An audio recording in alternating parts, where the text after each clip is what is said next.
Պարոն Աշոտյան, սկսենք թերևս այն նախընտրական աժոտաժից, որ մեկնարկել է, քաղաքական ուժերը պատրաստվում են ընտրությունների, իսկ դուք խոսում եք անկեղծության, ազնվության մասին, այդ բացը հատկապես որտեղ եք նկատում։ Իմ երեկվա գրառումից եք հասկացում հարցերը, հասկացա։ Բացը ամենտեղ եմ նկատում, եթե ինքս եմ կոչանում լինել ազնիվ, ապա օրինակն էլ ծառայել եմ հատկապես կալանքից դուրս գալուց հետո եւ հիմա էլ այդ օրինակն եմ ուզում լինել ազնվության։ Կարծում եմ, որ քանիցս ասել եմ, ընտրությունները օրացուցային քաղաքական միջոցառում են, որոնք տեղի են ունենալու վաղ թե ուշ, ամանորի նման կամ ապրիլի 7-ի նման։ Դա օրացույց է, դա տեղի է ունենալու։ Եվ դրան պատրաստվելուն զուգահեռ ինձ համար մի քիչ տարակուսել է, որ այնուհանդերձ առաջին պլանում քաղաքական օրակարգում այս պահին որպես հավաքական ընդդիմության օրակարգ չեն գտնվում այնպիսի հարցեր, ինչպիսին են հավուր պատշաճի բարձր մակարդակյա, չեն գտնվում այնպիսի հարցեր, ինչպիսին են առաքելական եկեղեցու պաշտպանությունը նիկոլական հարձակումներից, ինչպիսին է քաղբանտարկյալների ազատության համար պայքարը, ինչպիսին է Հայաստանի ներսում եւ Հայաստանի շուրջ հյուսվող գեոպոլիտիկ սարդոստայնի գնալով ավելի խտացող վտանգները եւ բազմաթիվ այլ հարցեր, որոնք ընտրությունների ենք պատրաստվում ձևակերպման զուգահեռ այնուհանդերձ պահանջում են առաջնահերթ գործողություններ, որովհետեւ կարող է ընտրությունները լինեն այն պահին, որ արդեն ուշ լինի։ Կարող է, այո, Արցախն էլ է խոսույցից դուրս եկել ու բազմաթիվ այլ խնդիրներ կան, որոնք որ ես չեմ կարող բացատրեմ, կամ եթե ինձ բացատրում են, ես չեմ կարողանում համակերպվել այդ բացատրության հետ, թե ինչու ընտրություններին պատրաստվելը զուգակցվում է, այսպես ասած, օպերատիվ քաղաքական իշխողության ծավալի նվազումով կամ առնվազն ինտենսիվության անկմամբ։ Պարոն Աշոտյան, մեկ մի ճշգրտում էլի, նայեք, դուք ասում եք միավորման կարևորությունը ընդդիմության ներսում, միանալու, միասնության կարևորությունը։ Բոլորը կարծեք այդ շեշտադրումները սկսել են անել, բայց այդպես էլ մենք միավորման միասնականության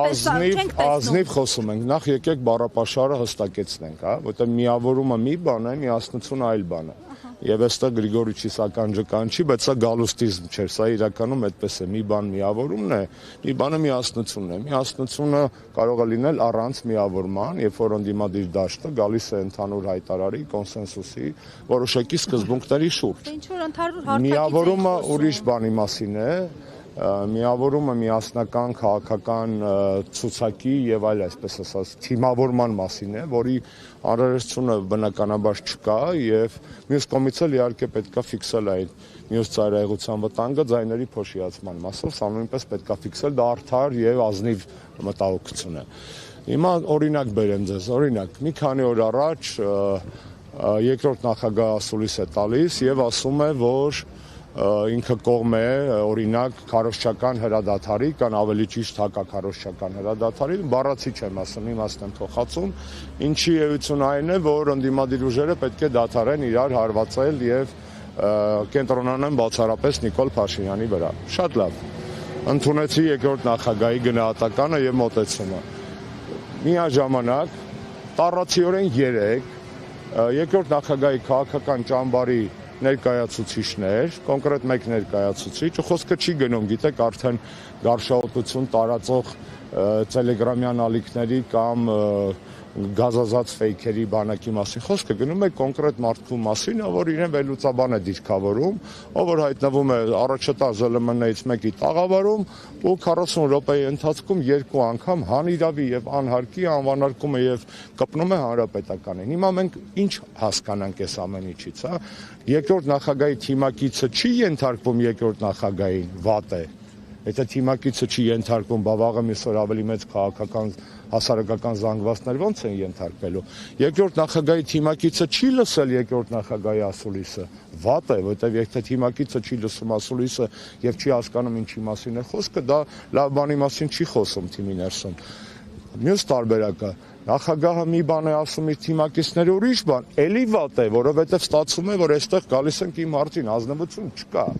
Սա վառ օրինակ էր, ավելի բաց ասեմ։ Ես այդ երեկվա հարցազրույցից հետո գրեցի, որ ազնվության պակաս կա։ Եկեք անենք այն, ինչ որ ասում ենք, եւ խոսենք նրա մասին, ինչ որ անում ենք, եւ խոսքի եւ գործի միջև չլինի այն խոր անդունդը, որը որ հիասթափեցնում է ոչ միայն ընդդիմադիր դաշտի հիմնական դերակատարներին, ինչպեսին օրինակ հանրապետականն է, այդ հələ ոչինչ, հիասթափեցնում է հասարակությանը, ինչի իրավունքը հատկապես այն ուժերը, որոնց ուշք ու միտքը արդեն բացառապես ընտրություններն են, զուտ էլեկտորալ տեսակետից շահ եւ իրավունք չունեն այդպես վարվելու։ Պարոն Աշոտյան, դուք խոսեցիք ձայների փոշիացման մասին, նշելով, որ դա շատ կարևոր է։ Ներկա պահին այն ուժերը, ովքեր հայտարարել են, որ մասնակցելու են ընտրություններին, ում եք համարում, որոնց եք համարում, որ ունակ են ձայներ փոշիացնել։ Ես համարում եմ, որ դա արդիական հարց է, բայց այդ հարցի պատասխանը առնվազն իմ շուրթերից կոռեկտ չէ, որովհետև ես ասում մենք քիչ ենք, բայց մեզ հանրապետական են ասում, մենք մեզ ոչ մեկից չենք գերադասում։ Հետևաբար իմանալով եւ մեր արժանինքները բազում եւ որոշ մարդկային թուլություններ ներելի որպես կանոն այլևս ես կարող եմ ասել, որ ճիշտ չեմ համարի իմ գործընկերների մասին, որոնց մի մասը ընկերներ են հրապարակավ խոսելու։ Կարծում եմ դա իրենց թիմերի եւ քաղաքական վերլուծաբանների հարցն է, մատնանշել հարցեր, եթե կարիք լինի անձնական զրույցներում խոսել, կխոսեմ, բայց կներեք ինքս ասեցի եւ ինքս եմ ուզում շարունակել, այսօր առավոտյան արթնացանք, այսպես ասած, զարհուրելի հերթական լուրով Արշակ Սրբազանի կալանքը եւս 2 ամսով երկարաձգել են։ Դա պարզապես խայտառակություն է այդ զավեշտի գործով։ Երբ որ կողքը դնում ես այդ ԵԽԽՎ մոնիտորինգային զեկույցի վերջերս հրապարակածները, դա պարզապես արդեն չես զարմանում, թե լավ, այսպես ասեմ, երբեք այդ խորհրդարանական ձևաչափի հայերեն հապավման մեջ այդքան խեները արդարացված չեն եղել։ Շատ տեղին է ԵԽԽ աբրևիատուրան հաշվի առնելով իրենց կույր, համր եւ խուլ վիճակը ներկայիս քաղաքական խայտառակ իրավիճակին Հայաստանում։ Պետք է շարունակել իրենց հանդեպ ճնշումներ գործադրել միանշանակ ինչ հույսով, առնվազն այն հույսով, որ վաղը մյուս օր որևէ մեկ այլևս չգա իմ երկիր ու չփորձի ինձ բարոյականության կամ մարդու իրավունքների կամ սկզբունքների կամ արժեքների դասեր տալ։ Ես այդ դասերը եւ իմ ընկերները անկախ քաղաքական ճամբարներից տարբեր ընկերներ, եւ սրբազաններ եւ լրագրողներ, եւ քաղաքապետեր եւ շարքային քաղաքացիներ, այդ դասերը մենք կարող ենք տալ։ Եվրոպական կառույցները Հայաստանում կորցրել են եւ ոչ միայն եվրոպական, արևմտյան կառույցները Հայաստանում կորցրել են բարոյական հիմքը, իրավունքը, այլևս մեզ որևէ նման հարցերով դասեր տալու։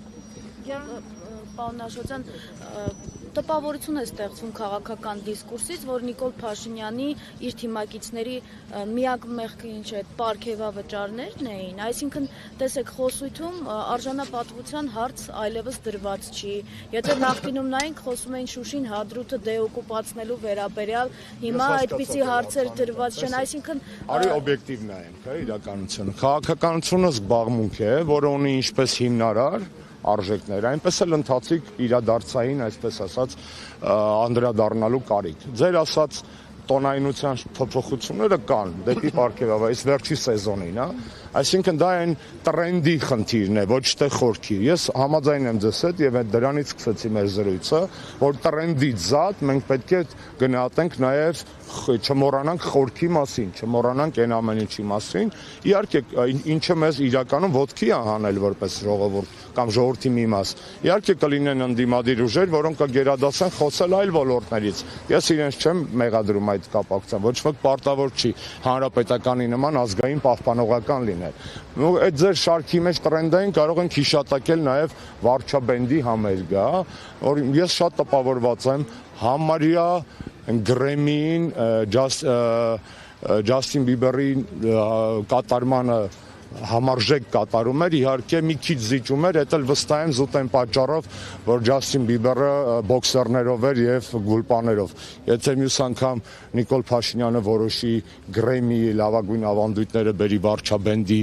նոր ձևավորվող բանի մեջ, ես կարծում եմ, որ հայ հասարակությունը ել ավելի շատ տպավորված կլինի։ Դրսից են խորհուրդ տվել այդ տեխնոլոգիաները, թե ինքն իրենով է որոշել, ըստ ձեզ։ Ես վստահ եմ, որ կան PR խորհրդատուներ, դա մեղադրելու չի, որտեղ աշխարհը գլոբալիզացված է, PR-ն էլ կներեք հայկական գիտության ծնունդ չի, կամ սովետական տարածքի ծնունդ չի, դա արևմտյան տեխնոլոգիական միջամտությունների փունջ է, դպրոց է։ Ես չեմ մեղադրում այն ուժերին, այդ թվում Նիկոլին, ով որ փորձում է, այսպես ասած, դիմի գիտությանը։ Այստեղ խնդիրը ուրիշ բան է։ Խնդիրը ուրիշ բանի մեջ է։ Խնդիրը ուրիշ բան է։ Մենք էլ կներեք, ես Սահակյան Արմանուշ Արմազանով Էդիկն էլ մենք որ երգում ենք Նիկոլը ուր էր, այդ ժամանակ Նիկոլը այնքան չկար այդ դաշտում, որ Աննա Հակոբյանը շեյր էր անում մեր էջի իր Facebook-յան էջում։ Միատ մեկ տարբերությամբ մենք տեխնոլոգիաներ չենք կիրառում եւ այդ ժամանակ ընտրություններ չէր եւ ամենակարևոր գիտությունը լավ բան է Անի ջան, ցանկացած գիտություն լավ բան է, բայց գիտելիքը պետք է օգտագործվի հանուն բարիք ստեղծելու։ Եթե գիտելիքը գիտությունը կապ չունի ինչ գիտություն է, մարդուն թունավորելու արվեստն է, թե ենթադրենք PR տեխնոլոգիա օգտագործում է ի վնաս, օգտագործում է ի հակառակ, ի չար, այդ դեպքում այդ գիտությունը, այդ թվում PR գիտությունը կորցնում է իր այն համբավը, այն կոչումը, ինչի համար, այն առաքելությունը, ինչի համար այն կոչված է։ Եվ ազդեցությունը, որովհետև ակնհայտ է, ես կես կատակ տենց Հեգնեցի Ջասթի Բիբերի, այսպես ասած, եւ Նիկոլ Փաշինյանի զուգահեռների վրա, բայց դառը ճշմարտություն կա այդտեղ, էլի ես չեմ զարմանա, որ մի օր էլ Նիկոլը որոշի, այո, ընթորինակի ենթադրենք Բիբերի սցենիչսկի օբրազը, էլի։ Էսթետիկայի մասին չենք խոսում, որտեղ երգել այդ նվագելներ, երգելն էլ արդեն բավարար է, որ էսթետիկայի մասին առհասարակ մոռանանք։ Արցախի խոսույթի մասին նշեցիք, որ մեր օրակարգից դուրս է մնացել։ Նիկոլ Փաշինյանը ամեն անգամ, երբ անդրադառնում է Արցախյան հարցին, նշում է, որ ես մեր հայրենակիցներին ասել եմ, որ Ղարաբաղյան շարժումը չպիտի գոյություն ունենա, եւ եթե համաձայն չեք, հեղափոխություն արեք, եւ ասում է աշխարհում չեք գտնի որևէ այլ ղեկավարի, ով կասի, որ դուրս եկեք հեղափոխություն արեք, եթե համաձայն չեք։ Հիմա արցախցիները պիտի հեղափոխություն անեն կամ պիտի դուրս գան փողոց։ Ստոպ։ Կներես որ ստոպ եմ ասում։ Դա արցախցիների խնդիրը չի միայն։ Իհարկե բնական է որ մենք ասում ենք արցախցիներ առ, բայց Արցախյան շարժումը հայ ժողովրդի զավակն է։ Մենակ հայ ժողովրդի արցախյան հատվածի զավակը չի։ Այսինքն ֆռալ ասել Ղարաբաղցիք դե դավայցե ձեզ ենք սպասում, դուք եք կորցրել մենակ։ Չէ, իրանք կորցրել են լավ, իրանք գերեզմանները, իրանք տանները, իրանք օջախները, բայց հայրենիք կորցրել ենք բոլորս։ Ես դադիվանք եմ կորցրել։ Ես կորցրել եմ Ստեփանակերտի այն գողտրիկ իմ ընկերների տները, որտեղ կարողանում եք երեկոյան թեյ խմել եւ զրուցել ամեն ինչի մասին։ Լիքը մարդ լիքը բան է կորցրել, հա։ Ինչ վերաբերում է Նիկոլի այդ բանը, տիպը չեք ուզում հեղափոխություն արեք, Սադամ Հուսեյնն էլ վստահաբար որ նայեմ իր հին ելույթները կգտնեմ մի տենց կտոր, որտեղ ասում էր դե բանը չաղ ու բախտավոր է Իրաքի ժողովուրդը, եթե տես չլներ ինձ կհանեին։ Վստահ եմ Քադաֆին էլ, որ իր շացորները խփում էր Փարիզի, Մարսի դաշտերում կամ Ելիսեյան դաշտերում, վստահաբար հաստատ նման մի բան ասած կլներ։ Այսինքն այդ բոլորը այնց շուտ է անցնում, հա, եւ ես որպես իշխանության մեջ եղած մարդ, ես գիտեմ ինչ է նշանակում հարբել իշխանությունից, ես գիտեմ ինչ է նշանակում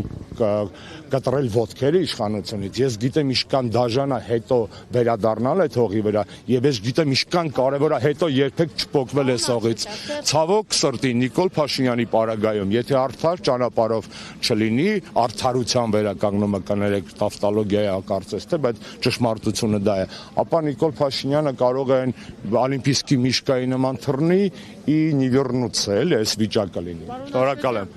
Էսա վերջին հարցը, դա նախորդը իմ համար վերջինն է։ Խնդրեմ։ Շատ լավ, երբ ինչ եք ասում, Սերժ Սարգսյանն էլ էր իրականությունից կտրված, երբ ասում էր ինչքան ուզենք, այդքան կխփեն։ Սա ես իրականությունից կտրվելու մասին է խոսում։ Շատ առաջին հայացքից այնպես լավ հարց եք տալիս, իրականում դուք եք որոշում հարցի վրա, քաղաքական արդիականության տեսակետից ցանկացած հաջորդ իշխանություն լավ կլինի սովորի նախորդի վրա, նախորդի սխալների վրա։ Այն որ նախորդ իշխանությունը ունեցել է սխալների, խոսքը չի գնում այդ դրվագի մասին։ Դա ընդունել է Սերժ Սարգսյանը բազմաթիվ իր հանրային ելույթներում։ Դա Սերժ Սարգսյանը ոչ միայն խոստովանել է, այլ նաև դրա շտկման ուղղությամբ հանրապետական աշխատանք է վարել։ Ուզում եք շատ ազնիվ, տենց ազնիվով սկսեցինք, ազնիվով ավարտել։ Չկա ավելի լավ իշխանություն, քան նախկինում իշխանություն եղած ընդդիմության թոհու բողով անցած քաղաքական ուժը, որտեղ այդ ուժը եւ սեփական սխալները գիտի, եւ երկրի կառավարման հմտություններին է տիրապետում, եւ գիտելիք ունի, եւ կապեր ունի։ Նիկոլ Փաշինյանը չսովորեց մեր սխալների վրա։ Նիկոլ Փաշինյանը ոչ միայն հազարապատկեց մեր սխալները, այլ նաեւ այդ սխալները վերածեց հանցագործությունների։ Սխալները ներելի են, մարդկային են, հանցագործությունները ոչ։